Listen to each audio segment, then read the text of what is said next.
This is the all-new Community Connection. I'm your host, Jade Harrell, keeping you connected to our community. Gifted Productions presents The Me That I Am and The Me That I Used to Be, a powerful performance about the disconnection that happens with Alzheimer's and dementia and the lives that are impacted on all sides of the loved one and person that is diagnosed and living with these diseases. In conjunction with Samuel Huddleston of Just One Voice Productions at the Emerson Performance Center. I am joined by Samuel today, and I am so glad to hear more about this project. Looking forward to it very much. Tell us the story behind The Me That I Am and The Me That I Used to Be. Okay, well, first of all, thank you, of course, for having me here on today, Ms. Jade Harrell. My pleasure. The story behind this, my mother has dementia. And so rather than just kind of deal with it and sink into the shadows with it like most kind of typically do, I decided to do something. We had the pleasure of having the Alzheimer's Association come to our church one Sunday, and they were speaking to us about Alzheimer's and dementia and the fact that in the African American community, nobody really talks about it. No one is really getting the resources and things that they need, because we have this saying in the Black community, what goes on at home stays at home. That's good and it's bad. So when you don't talk about things and you don't know what's out there, and then quite naturally no one knows what's going on with you. Mm-hmm. In order to provide support and help, right. And very importantly, information. Exactly. For awareness. Now, I didn't realize that this came from your very personal and real experience. Yes. The first part of this production deals with how my mother has gone through this.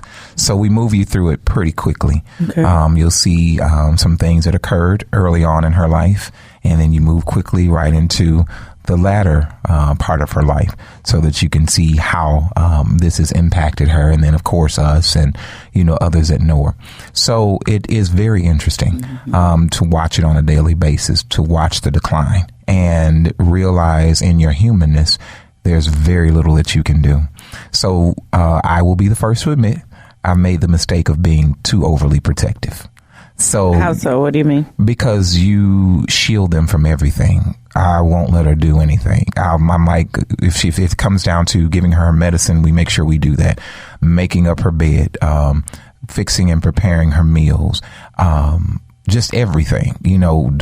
I'm like, I don't want her to take a bath by herself. You guys got to go in there with her, because you don't want to run the risk of them falling or anything. And so I've probably shielded her the same way that she's shielded me. And then we're very cautious, because when they're out, they forget things quite naturally. And so say, for instance, you have your phone laying there. She may pick your phone up thinking it's her phone and it's not her phone. So you have to watch those things, because others may not know what's going on. Like, this lady just took, and they don't know. So you watch that. So I understand that you've incorporated what your experience was into the screenplay. Yes. However, if this is something we don't talk about, I want you to go ahead and open up and talk about it. Oh boy, help she's us gonna kill me for this one. Okay. Because if we don't know, that's true. So what have you learned, and what actually happened? Like what changed, and how did it become what you know it to be today? Okay. The way that it came about, one of the first things they usually say to go is the area of finance. They're unable to keep up with paying their bills and things like that. And is it simple as forgetting? Is it just a matter of forget? It's not quite as simple as forgetting, because what happens is they don't completely forget. There are things that they remember. It's like putting together the pieces of a puzzle, but you're putting the pieces in the wrong place. They just don't fit. But in their mind, it all fits. So it doesn't matter if it was something that occurred many years ago, or just yesterday, or a couple of days or so ago. They're going to put all these pieces together, and that story is going to be very vivid and very real to them. Sure. And for them, the pieces are all laid out on the table, and they're arranging them according to what they see. What they see. So it's very realistic. It's very realistic to the point that they begin to think that people are there that are not there. We've had instances where she said, well, so-and-so came by, and we know that they weren't here today, and I asked my wife, she's like, no, they haven't been here today. I says, nobody's been here today. But in her mind, somebody has been here today. Or she'll say, well, who is your sister in there talking to? And she's not talking to anyone, but she in her mind hears this conversation going on. They even begin to hallucinate, so these things are very real to them. And you try to explain it to them the best that you possibly can. The biggest thing is to give them reassurance, plenty of love and affection, because they will become very socially withdrawn. They can, in some instances, become very violent. We haven't experienced that per se. They will suffer from bouts of depression. So that's something else that occurs, the mood swings. And all of these things can be interesting. They'll forget when the last time is that they ate, and they'll say, well, so-and-so hasn't fed me all day. And they have, so it is, there are conversations that you want to have that you just can't have anymore.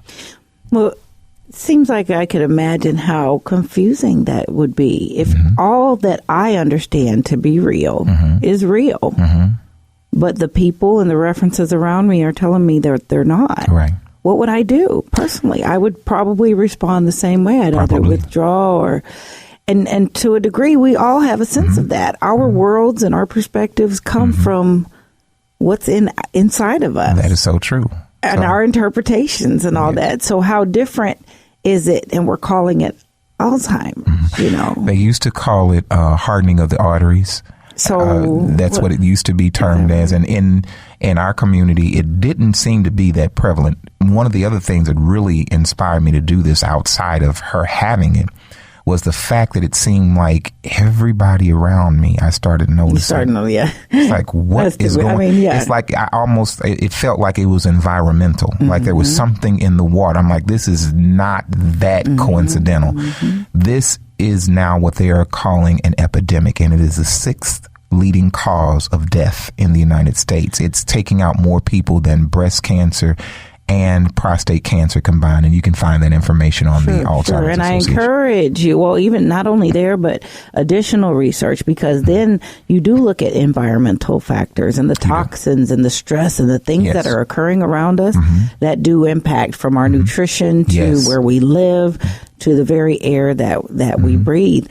Now, so that's always something I want to encourage our listeners to do. For those of us, again, in from a layman's perspective, how then does that mental state of being translate into a fatal outcome? How would someone die because they don't? Because eventually they get to the point where they won't walk, they won't eat, and if you don't eat, of course, your body needs nutrition. So it's more for the complications of it. Yes. Then. So there's a very serious cognitive decline. So they get to a point where they won't even speak. So it's almost like they can get or become in a more of a vegetative state. So, but that's more on the severe side. There are several stages to this. I by no means am an expert on it. Well, sure. But, and I don't expect you to be, but I did want you to be as real and genuine on a level that we can understand. I could get a physician in, but you have this lived experience. Now, that is not an inevitable outcome, is it not? Unfortunately, it is. Because so that's pretty much, this is the actual progression of this. So in knowing that, what does the loved ones, what do they do? You pray a lot. And I'm not going to cry. You pray a lot. When we were doing the production, just for example, we were sitting in the rehearsals, and it was one thing for me to write the production, but then when the actors and actresses started acting it out, I was sitting there, I'm like, God, I'm about to lose it at this very moment. I really need you to help me to pull it together. You need that. And just as I'm trying to pull it together, they're losing it. And it was just so surreal because they started seeing loved ones in this. And just the other day, one of the actresses, Karen Mackins, stated, she said, Sam, this is my mother. And I was like, she said, I don't know why I didn't see this before, but she wasn't in that particular part of the production. So when she read through it and she said, this is my mother. Wow. So I was like, okay, God, I see what you're doing. You know, because he is, you have to see that. Yes. And I'm hoping at this point you've discovered how impactful it was for you to say yes to this. Oh my God, it was. Like I said earlier, what goes on in the home stays in the home. That's what we were taught. Mm-hmm. My mother would be like, "Really, you're telling my business? What did I tell you about?" You know. So do you have a bit of a consciousness about that? Like, oh man, there is, but I do.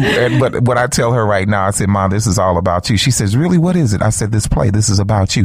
She said, "It's about me." And I said, "Yes, it is, Mom." She said, "Okay." You know, so when you see that, do you see those glimmers of light from her that are really her? You see those glimmers of light. They have those moments of clarity. It's not always gloom and doom. Mm-hmm. They have their moments of clarity. So when they have them, you snatch them and you grab them up and you just hold on to them. Right. How do you give her hope? What do you do to help her remain optimistic? I hug her a lot and I kiss her a lot. Mm-hmm.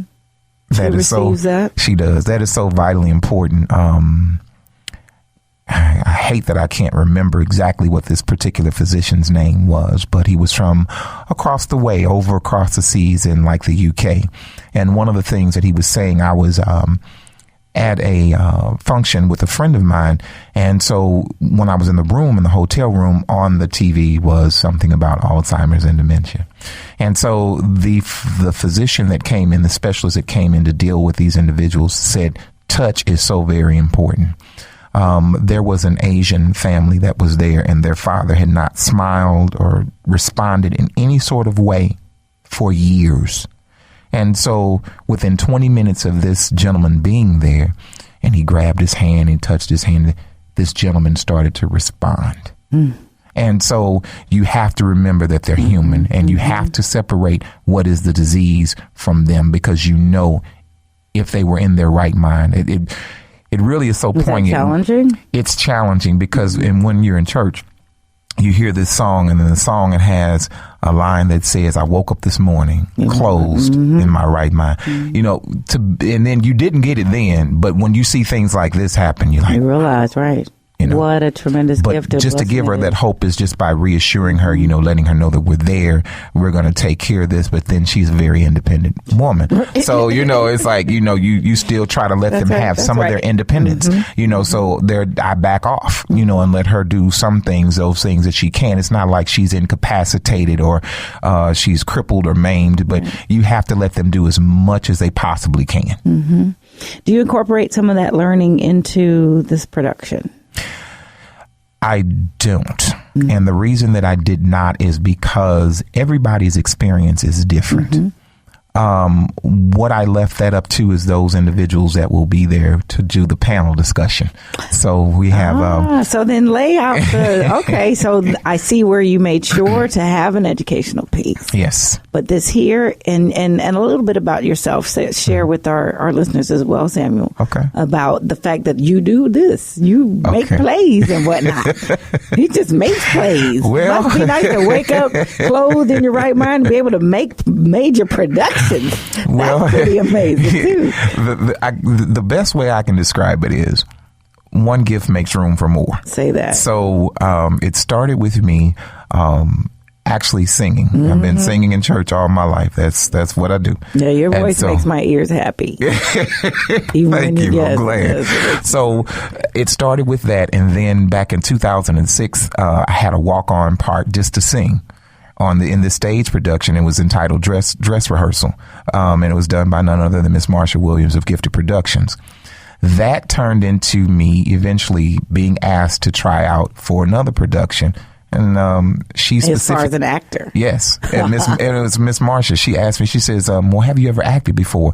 I said, no, ma'am, nothing other than a fool. That's about it. Yeah. So long story short, I tried out for it and landed the lead role. Go ahead. So then we fast forward to 2007. Here comes another lead role in Love Makes You Do Crazy Things with Lydia Garrett Reynolds.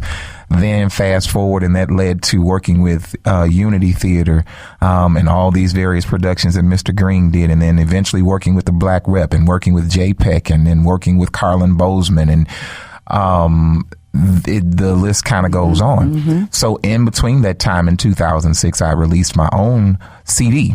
project, which was entitled Don't Worry. And so I wrote everything that's on there and did that. And then that all eventually led to this, which is something I never envisioned myself doing. I was always captivated by it, but never thought that I would be doing that. And then when I started, it just flowed. It started in 2012. Life happened and I just kind of put it down and then picked it back up in 2015, zipped right through it, and there you go. There you go. I feel like clapping right now. We can clap. Matter of fact, I will. Nobody says I cannot. Thank you. Because that speaks to spirit. And that spirit also comes from your mother. Yes. And for you stepping forward, like you said, and allowing God to use you and your gifts and multiply them. The parable about the servants and the talents was the absurdity was you didn't multiply it and make it grow, and then we know that scripture says that the Lord said be fruitful and multiply. Yes. That wasn't just about making babies. Now trust, I was not the most willing subject. Meaning that how did you press through? Because we all go through that period. Okay. And what were your barriers? What were your because I can't do this because? My biggest barriers were being somewhat of a perfectionist, which can turn into procrastination, believe it or not. I also, I don't have the funding to do this, so I'm not going to do it. Not realizing that if he gave you the vision, as they say, he'll give you the provision. So here I am now out here on a wing and a prayer. I've gotten some sponsorship.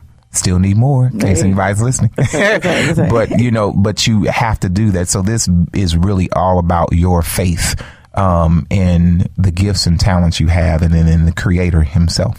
So I have to be completely and totally honest about it. So I'm out here, and then he gave me enough forethought to lean on someone else who had experience in theater, Miss Marsha Williams of Gifted Production. So, you have to have a mentor, so to speak, or someone that has expertise in the area that you're looking to go in. Now, that's not to say that there weren't others, but that's who was brought to my mind to do that. And nothing is by accident. Well, please send out the invitation. This sounds like a wonderful opportunity. It really is. Yeah. Invite everybody to come. I'm inviting as many people as I possibly can, because I promise you're going to see your mother or your father or your uncle or someone in this production, if they've ever been impacted by all. There are moments that you can laugh. I mean, really see. So the play is not like sad but there are moments that will make you laugh. There are other moments that be like, really? It's like, so it is really a wonderful production, and I'm really honestly not saying it because I did it. I'm only the vessel. I'll put it like I'm only the vessel. I just happen to be the person that he poured it into, and I let it come out, and there it is. So I'm just being honest. How God moved through you. Isn't that amazing? It is, because literally, you were the tool. He picked you.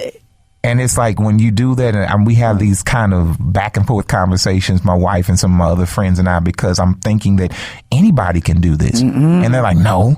I'm like, well, you have hands, so my hands don't do that.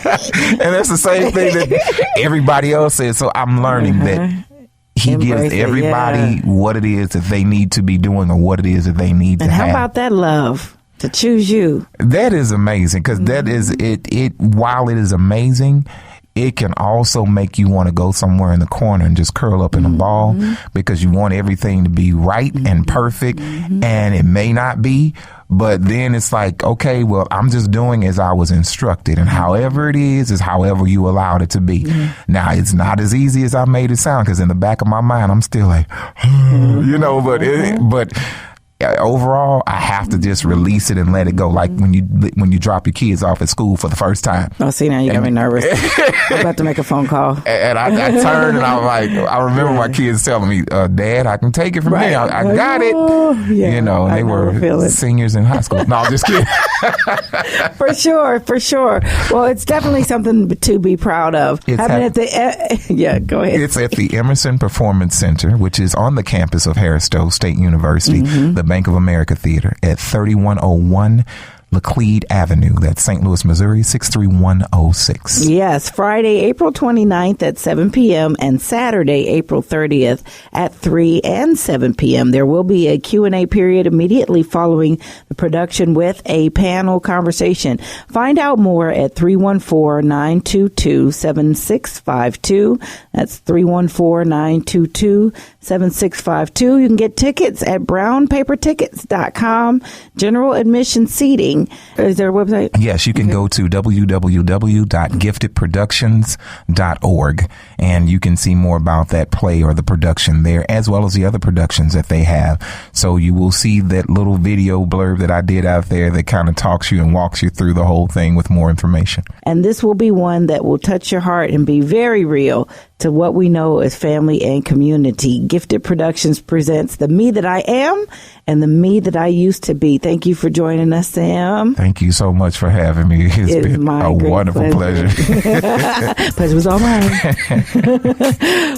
All right, that's it for this week. If you have questions or comments or have something you'd like to include in the community calendar, you can leave a message on our message box at 314-333-8369, 314-333-8369. And for more information about our show or any of our guests, you can visit us online and listen to the podcasts at Spreaker.com. That's Spreaker.com. And search Community Connection with Jade Harrell. You all be blessed, do blessed, and take care.